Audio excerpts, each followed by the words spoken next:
وش جمال الباب اللي وراك هذا؟ وش حكايته الباب هذا هذا اسم الباب المدرج.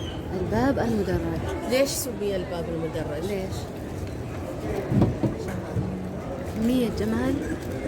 طيب يعني لك دور في صناعته. شغلي انت مسويته من الالف الى الياء. من الألف إلى الياء. كم استغرق وقت؟ شهر. عادي تطلعين في العدسة؟ يا عادي.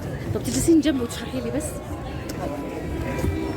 قولي لي من اول ما تبدين فيه لين تخلصين رحلة الانجاز. طبعا هو بدايته اللي هو بداية اتكلموا على صوتك. أوكي.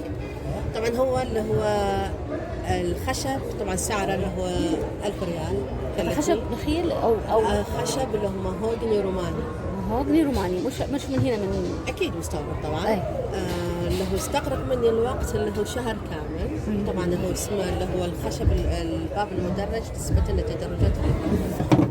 كل باب وله اسم حلو. يعتمد على فانت الباب. مسميته المدرج عشان التدرج هذا. طبعا هذا موجود عندنا بعد الحسن في الخليج معروف. اي معروف.